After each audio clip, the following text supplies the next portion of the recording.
What's up, everyone? Welcome back. I'm Phil with my co-host Sam. Hey guys, welcome back. We're Barbells. The beautiful and lovely Samantha is joining me today. Check out. You're gonna make me blush. That's what I'm going for, so I can do some editing on the video when you get too bright red, Samantha. No. Anyways, we're doing Denmark's forest kindergartens here. So I believe this is giving us some backdrop on how kindergarten school might be a little bit different in Denmark than what we would be accustomed to in the West. Like North America. We grew up in Canada. We're not from the States.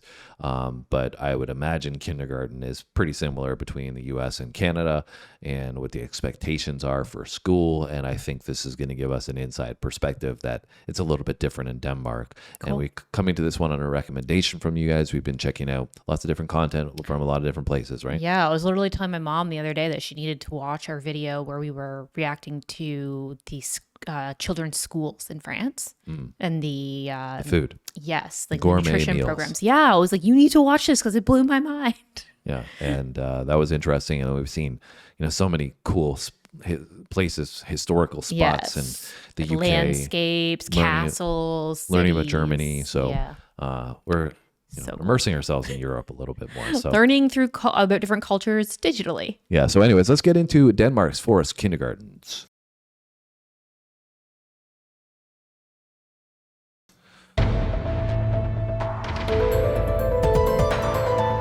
Dateline.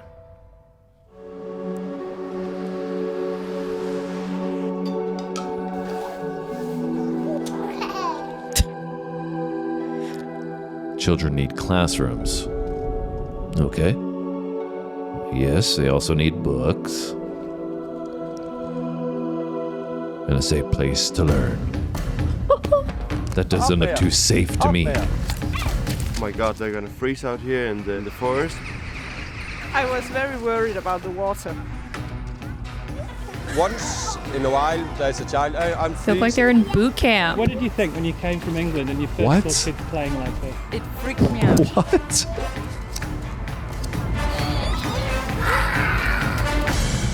It's gone wild. That's what it looks like. Some autonomy, all right. Copenhagen.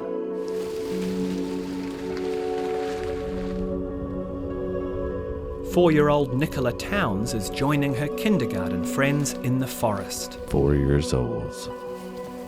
But they're not on an excursion. This forest is their kindergarten.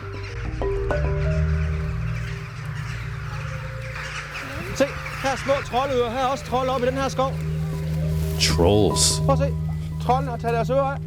Not the ones under the bridge on YouTube. It's freezing today, only 5 degrees.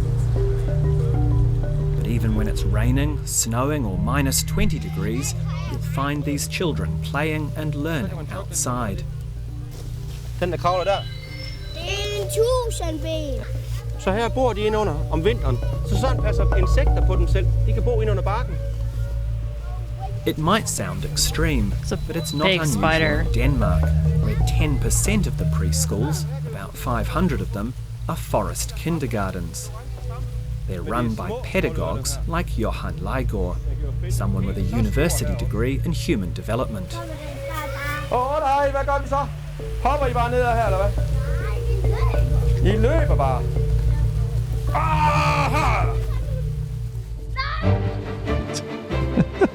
Kid's dream rolling in the mud.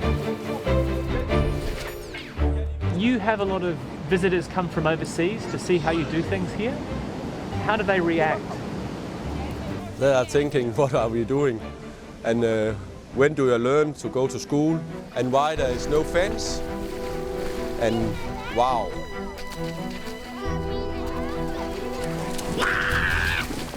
It's important for young children to learn what it is to maybe be cold, what it is to be wet, and survive that.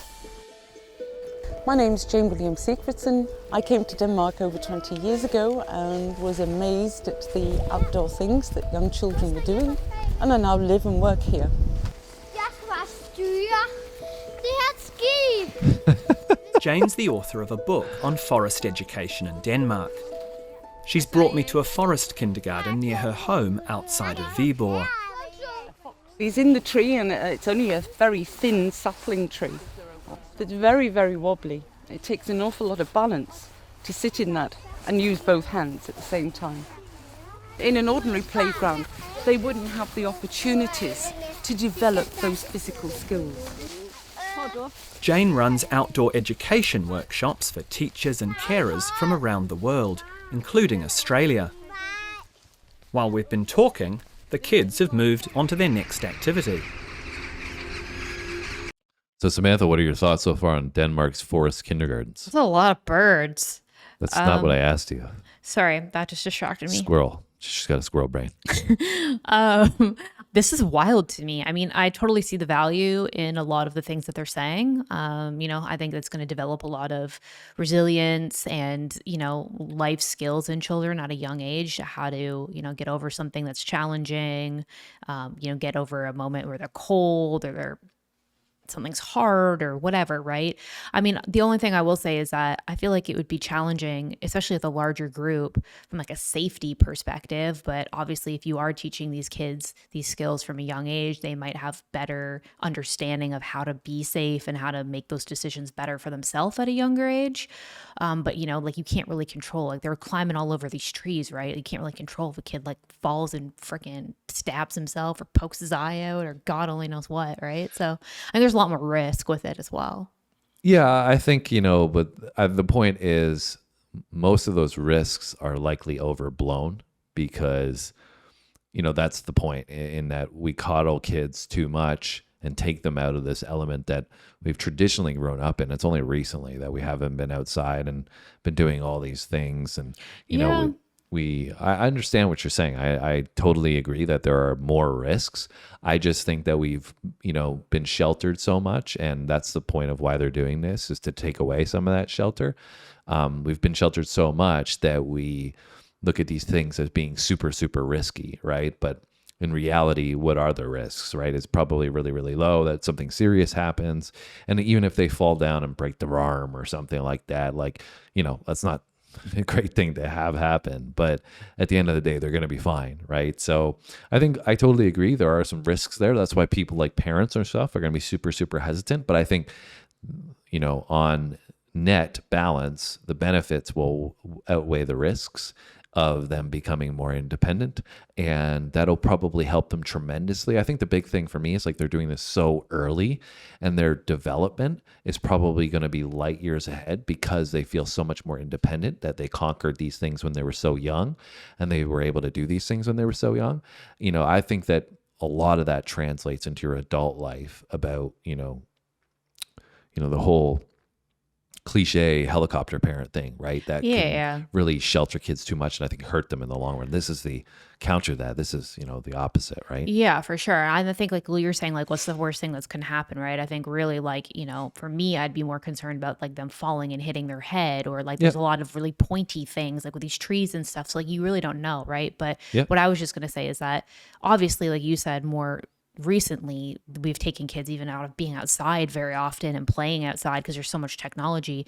And I think back to my childhood, and I used to do stuff like this. I used to go down to the creek with my friend by myself and climb trees and get in the muck and do all that. But it probably wasn't until I was about 10 or older. This is really young. Yeah, so. But that's why they're doing it more supervised, right? Yeah. You're probably doing it for your own free will.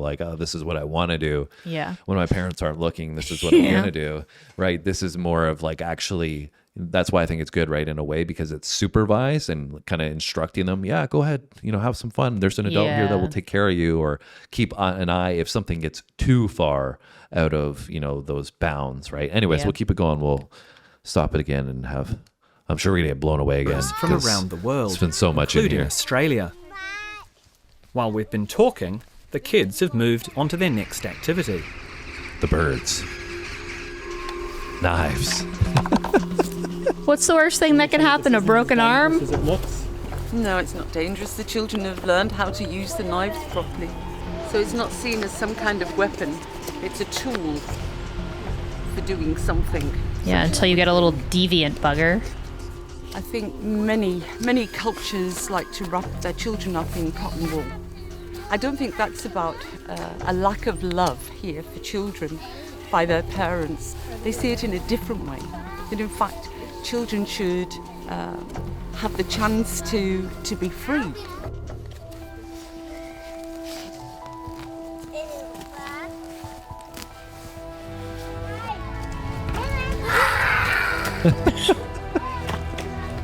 Jumping in the puddle. That is very high. So what's your approach to safety here? That's crazy. You have to use your brain.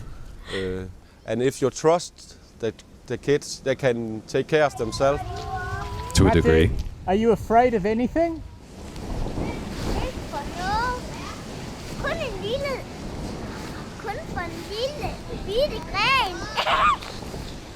I was watching this. He's definitely not afraid of heights, that's for sure. Other boys hitting the log with the stick very close to each other. I couldn't see you or anyone else. I was standing up there and I saw it too. You saw it? Yes. You weren't worried? No. That's a part of the play almost every day. And they learn to be careful. Sometimes they hit, yes, they got a little accident. But that's the way to learn. Only once I have to drive to the hospital with a boy with a big injury in 17 years. So I'm not worried. And what was the injury? It was a parent who drove over a foot of a kid.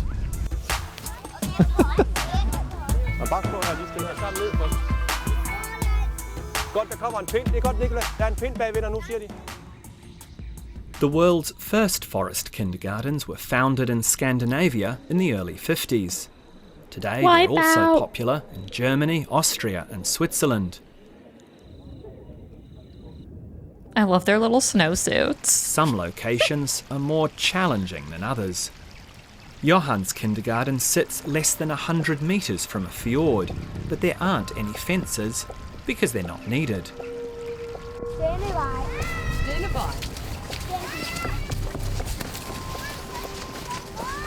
Why do you stop here, Carl?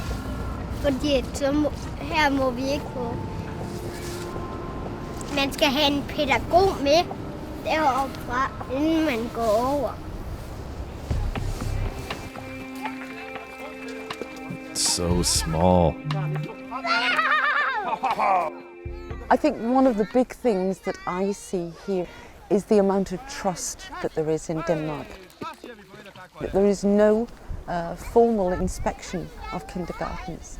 There's no one that comes round and checks up that you're doing what you should be doing.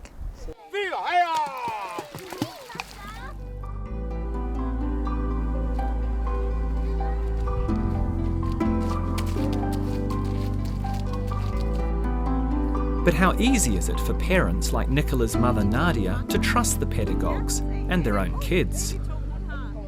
I know my sisters, so they can run down to the water. I was like, yeah, but they don't do that. You know, they know where they're allowed to go to. They don't. You trust them. Do you think a lot of it's based on trust? A lot. I must say I'm happy that I'm not down here during the day, because I'm a bit worried when Emil crawls into the top of a tree. So you're happy that you can't see it? Yeah, I am. That's what I was thinking. So like, there's definitely a lot of stuff we've already discussed, which I think is great. Take them out of their comfort zone. Seeing that kid that high in that tree, I was like, yeah, no, that wouldn't. I would have trouble, honestly, allowing that to happen. I'd be like, bro, you got to come down right now. But you just feel like anxious, like let's go on the ground. Yeah. Because all it takes is, like you were saying, one mistake or something like that, right? At that height, that's like the risk of injury, right? Yes. There's a risk of serious injury. The other thing would be the knives. I don't know if I'd trust some, younger kids with knives. Well, you didn't hear me. Like, they were saying that they don't see them as weapons. I was like, yeah, but all it takes is one. It takes one of them to be rebellious. That's what I was just going to get to, is that these kids seem really well behaved. They talked about, the trust factor there, and that they kind of know not to go, out of their bounds and stuff. So I don't know how much of that is going to extrapolate out to the parenting, right?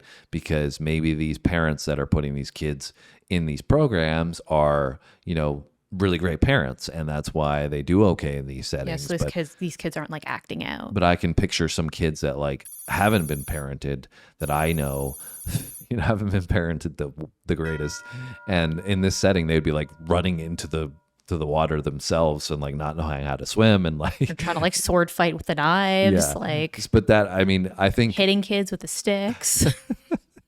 but that's probably indicative of a cultural thing, right?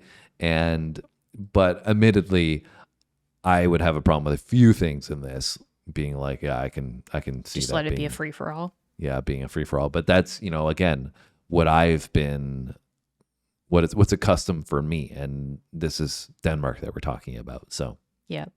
I think also like I'll talk about it at the end. I was just gonna ask you, would you be okay letting your kid go up in the tree that high? We don't have That kids. high, probably not. I used to go really high in trees though. At that age, 4 years old. No, maybe like 7 or 8. That kid looked a little bit older though, so I don't know. Yeah, I used to love tree climbing though. See it. Yeah, I am.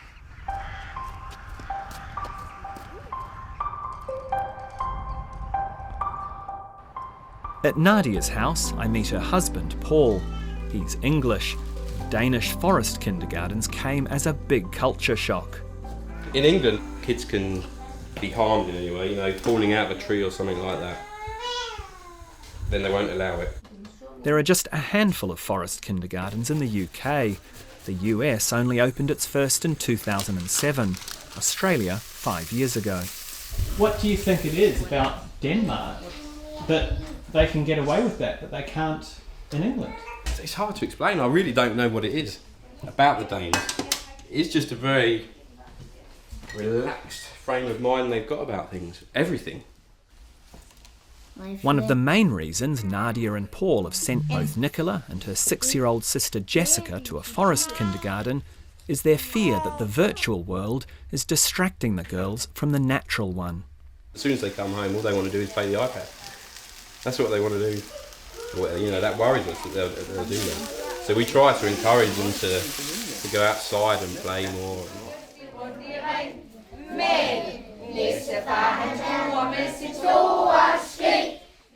Surely not everyone's convinced about the value of an outdoor education.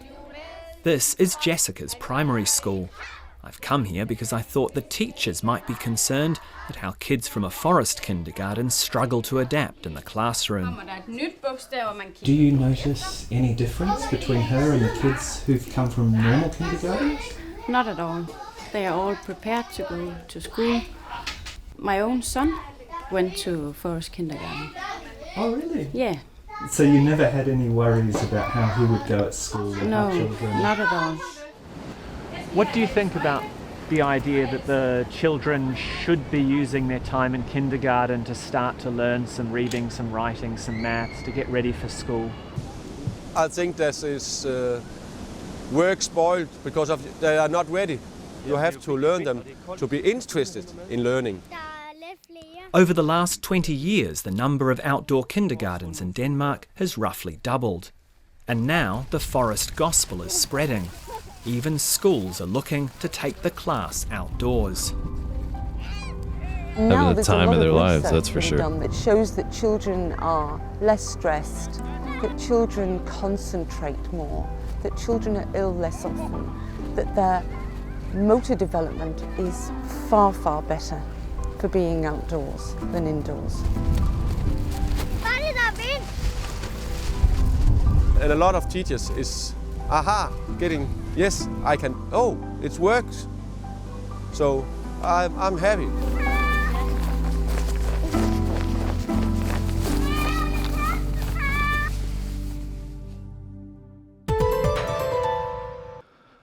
I think clearly, that's the point of driving home point, is that there's obviously benefits to it. Mm-hmm. I'm a big believer in tech is taking over for kids in ways that are probably going to be influential and we don't even realize negatively. Yeah. And obviously we, forever, culturally, traditionally, we've grown up, been outside, been outdoors, one with nature, so to speak.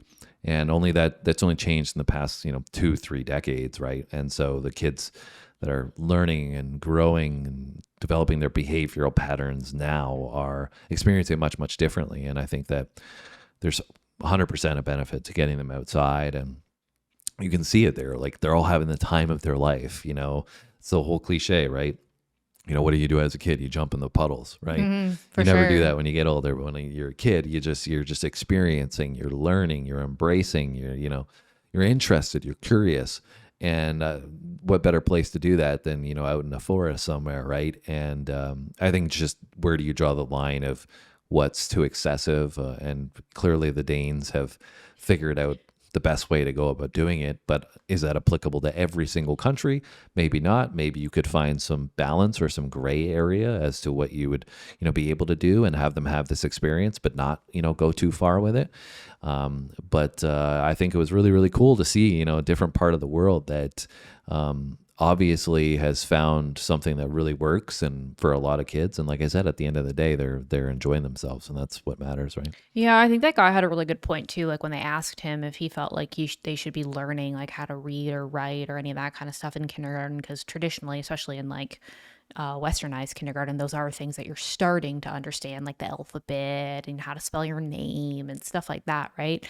And I think he had a good point though, where he was saying like, you have to get them interested in wanting to learn before you can teach them that stuff. And I think like taking them outside and teaching them about things that are around them. And like, obviously he was getting them interested by talking about like the troll ears and showing them the bugs. And I feel like that is going to be a great way to get them to be interested in just learning more and learning how to learn before being in a classroom setting. And the old adage, like when you talk about, a lot of people talk about their university degree being, more or less useless after the fact of like you don't remember any of the things that you learned, and people say like, oh, it was to prepare you for the real world and to learn how to learn, right, and how to use information. And I feel like that's exactly what they're doing for these kids, right? They're to prepare them like how to learn and how to get the most out of the next step of their educational experience.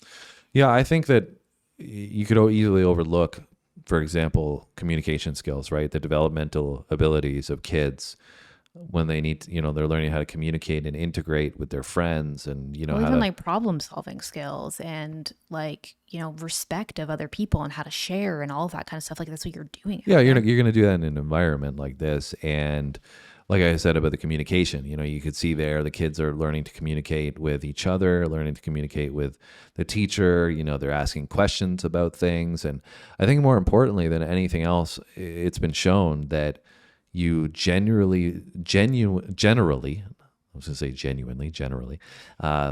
pick things up, learn things better when you experience them, right? Yeah. Like you were saying, you go to study to be an accountant, right? You do all that book work on being an accountant, but you don't actually learn how to do the accounting until you're doing it, or you're working somewhere, or you're, doing a co-op or something like that. Then you're like, okay, this is exactly what accounting is like.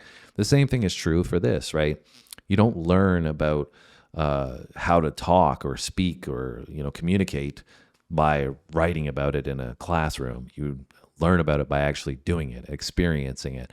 And then when you're in these settings, like you said, about nature and stuff like that, about bugs, insects, or whatever, those are things that are going to be engraved and burned into these kids' minds forever. I guarantee you talk to some of these kids 10 years down the road, they have memories that are instilled in them from that experience, right? And that's the thing about learning, is you learn from experiences. So that's my opinion. I think it was cool. It was definitely that's really different. cool. Rambling way too long though here. Hopefully you guys enjoyed learning about Denmark's forest kindergartens as much as we did, right? Yeah, I thought it was really cool to see.